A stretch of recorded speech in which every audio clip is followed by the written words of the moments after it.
Hello' বন্ধুসকল, কি খবৰ? মই বাৰু ছাৰ আপোনালোকে চাইছে D modern my YouTube channel. আৰু আজিৰ ভিডিঅ'টো টপিক হৈছে জেট ইঞ্জিন। জেট ইঞ্জিন ভাৰতে বাৰু 45 বছৰ পিছতো কিয় জেট ইঞ্জিন আজিলৈকে বনাব পৰা নাই। আৰু ঈশ্বৰে ৰকেট ইঞ্জিন বনাব পাৰে, কিন্তু জেট ইঞ্জিন আজিলৈকে কিয় বনাব পৰা নাই। আৰু হিটলাৰে 1 বছৰৰ ভিতৰতে কেনেকৈ জেট ইঞ্জিন বনাইছিলেগৈ। আৰু ভাৰতৰ বাবে জেট ইঞ্জিনটো কিয় ইমান প্ৰয়োজন হয়, সেই টপিককেইটাৰ ওপৰত আমি আলোচনা কৰিম। চেনেলটো যদি নতুন পাইছে তেতিয়াহ'লে ছাবস্ক্ৰাইব কৰিব এনেকুৱা মডাৰ্ণ মাইনৰ ভিডিঅ' চাবৰ কাৰণে। মোৰ বেকগ্ৰাউণ্ডটো ইগন'ৰ কৰিব, প্ৰথমে বেকগ্ৰাউণ্ডটো ইগন'ৰ কৰিব, কাৰণ লাইটিংটো বহুত প্ৰব্লেম হৈছে। লাইটিং অহাৰ পিছত মই ভালকৈ বেকগ্ৰাউণ্ডটো চেঞ্জ কৰিম। ত' ভাৰতে 1940 চনত এটা কাবেৰী প্ৰজেক্ট নামৰ এটা জেট ইঞ্জিন বনাবৰ কাৰণে এটা প্ৰজেক্ট আৰম্ভ কৰিছিল। কিন্তু তাত মানে কি চৰকাৰে ফাণ্ডিং কৰিছিলে মাত্ৰ 382 কৰোৰ টকাহে ফাণ্ডিং কৰিছিল সেইখিনি সময়ত।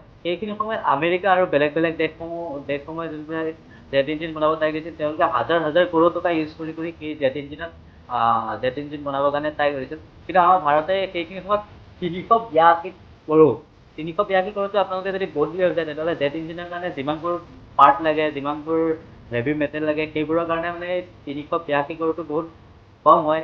সেই টেকন'লজিৰ বিষয়ে আমি জানিবৰ কাৰণে চৰকাৰে সেইখিনি সময়ত মানে কি বুট কিনিবৰ কাৰণে পইচাবোৰ বহুত ব্যৱহাৰ কৰিলে আৰু মানে এনেকৈ ইউজ কৰিলে। আৰু এতিয়া বৰ্তমান সময়তো আপোনালোকে চাব পাৰে, চৰকাৰে সেই টেকন'লজিৰ বিষয়ত ইমান গুৰুত্ব দিয়া দেখা যায়, কিন্তু যিমান ফাণ্ড কৰিব লাগে সিমান ফাণ্ড কৰা নাই। বৰ্তমান সময়তো জেট ইঞ্জিনৰ যোনটো কাবেৰী প্ৰজেক্টটো অফ হৈ আছে। আৰু এতিয়া অৰুণোদয় আঁচনি আমাৰ অসমকে চাব পাৰোঁ। অৰুণোদয় আঁচনিতে মিঠাতেল দিম বুলি কৈছে, আৰু কিবা 10,000 টকাকৈ দি আছে।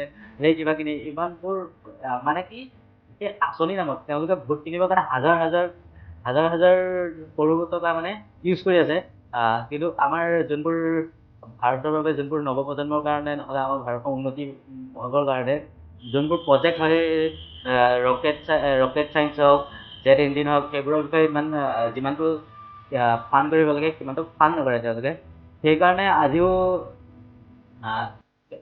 আজিও মানে ইণ্ডিয়াৰ ৰকেট ইঞ্জিনটো বনাব পৰা নাই। আৰু তাৰ বাবে যোনবোৰ মেটেৰিয়েল লাগে সেইবোৰ ইয়াত আমাৰ ইণ্ডিয়াত পোৱা নাযায়। সেইবোৰৰ কাৰণে বহুত পইচা ইনভেষ্ট কৰা হয়। সেইটো হৈছে বিশেষ কথা। তাৰপিছত আৰু 2 নম্বৰটো হৈছে ৱৰ্ল্ড ৱাৰ। যেতিয়া হিটলাৰে 1 বছৰৰ ভিতৰতে কেনেকৈ বাৰু জেট ইঞ্জিনটো বনাব পাৰিলে। ৱৰ্ল্ড ৱাৰ টুৰ সময়ত হিটলাৰে টেকন'লজিৰ দিশত মানে আগবাঢ়ি চবতকৈ ফাৰ্ষ্ট হ'ব বিচাৰিছিলে।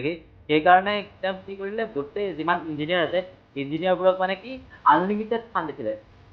যোনটো মানে আনলিমিটেড ফাণ্ড দিছে, তহঁতে মানে কি যেনেকৈ ধৰক মানে ইঞ্জিনটো বনাই দিয়ে। তেওঁ মানে কি বুলি কৈছিলে, হয় তহঁতে মোক ইঞ্জিন বনাই দে, নহ'লে গুলি খাৰ। এনেকৈ বুলি কৈছিলে। সেইকাৰণে হিটলাৰক 1 বছৰৰ ভিতৰতে তেওঁ বনাই কৰি কমপ্লিট কৰিছিল জেট ইঞ্জিন। ঈশ্বৰে বাৰু জেট ইঞ্জিন আজিলৈকে কিয় বনাব পৰা নাই, সেইটো বিষয়ে ক'লোৱে আমি। আমাৰ চৰকাৰৰ গাতো বহুত দুখ আছে। আৰু বিশেষকৈ ঈশ্বৰে বনাব নোৱাৰা মেইন কথাটো হৈছে, তাত মানে কি 25,000 পৰা 40,000 মান পাৰ্ট ইউজ কৰা হয়। পাৰ্ট থাকে তাত, যোনটো জেট ইঞ্জিন হয়। তাত মানে যোনটো প্ৰেছাৰ হয় টাৰ্বাইন কৰিবৰ কাৰণে, সেইটো 1500 ডিগ্ৰী চেলচিয়াছতকৈও বেছি হয়। যোনটো টাৰ্বাইন হয়, টাৰ্বাইনটো গলিবৰ কাৰণে যিমান টেম্পাৰেচাৰ লাগে তাতকৈও বেছি টেম্পাৰেচাৰ হয় মানে। সেইকাৰণে এইটো মানে সাধাৰণ যোনবোৰ মেটেল, আমাৰ সেই মেটেলবোৰ দি সেই টাৰ্বাইনটো বনাব নোৱাৰে। তাৰ কাৰণে উন্নত মানৰ মানে কি সেই মেটেল লাগে। সেইকাৰণে ঈশ্বৰে লগতে বনাব পৰা নাই। কিন্তু বনাব নোৱাৰা কথা একোৱেই নাই। চৰকাৰে যদি বহুতখিনি যদি সহায় কৰে, ফাণ্ডিং কৰে, তেতিয়াহ'লে আমি টেকন'লজিৰ দিশত তেনেই নিশ্চয় আগবাঢ়ি যাম। আমাৰ বাৰু ইণ্ডিয়াখনে কিয় বাৰু টেকন'লজিৰ দিশত আগবাঢ়িব নোৱাৰা কথাই নাই। কাৰণ আমাৰ প্ৰতি বছৰে IT বিভাগত লাখ লাখ ষ্টুডেণ্ট, হাজাৰ হাজাৰ ষ্টুডেণ্ট পাছ হৈ গৈ আছে। বহুতে বাহিৰৰ দেশত গৈ আছে।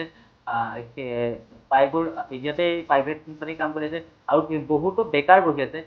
আমি বাৰু ইণ্ডিয়াখনে বাৰু কিয় বাৰু টেকন'লজিৰ দিশত আগবাঢ়ি যাব নোৱাৰা কথাই নাই। কিন্তু চৰকাৰে আমাক ভালকৈ চকু দিব লাগে। চকু দিলে সকলো দিশতে চৰকাৰে যদি ফাণ্ড কৰিব বিচাৰে, তেতিয়াহ'লে ফাণ্ড তেতিয়াহ'লে আমাৰ টেকন'লজিৰ দিশত আমাৰ ভাৰতখন আগবাঢ়ি যাব পাৰিব। কাৰণ চাব গ'লে আমাৰ ইণ্ডিয়াৰ ষ্টুডেণ্টবোৰে বাহিৰত যাই কোডিঙৰ পৰা ধৰি বহুতো হেৰি কৰা যায়। আৰু বাহিৰত যোনবোৰ ইণ্ডিয়াৰ ষ্টুডেণ্ট বাহিৰত পঢ়িছে, তেওঁলোকক বাহিৰত পঢ়ি কৰি ইণ্ডিয়ালৈ লৈ আহি সেই টেকন'লজিৰ দিশত আমি আগবঢ়াই নিব লাগে। আজিৰ ভিডিঅ'টো ইমানেই আছিলে জেট ইঞ্জিনৰ বিষয়ে। জেট ইঞ্জিন বাৰু কিয় বনাব নোৱাৰিলে গম পালেই কথাটো। তো ভিডিঅ'টো চাই যদি ভাল লাগিলে লাইক কৰিব, শ্বেয়াৰ কৰিব, ছাবস্ক্ৰাইব কৰিব। আৰু যদি এনেকুৱা ভাল ভাল এনেকুৱা যদি ভিডিঅ' চাব বিচাৰে তেতিয়াহ'লে চেনেলটো ছাবস্ক্ৰাইব কৰিব। নমস্কাৰ।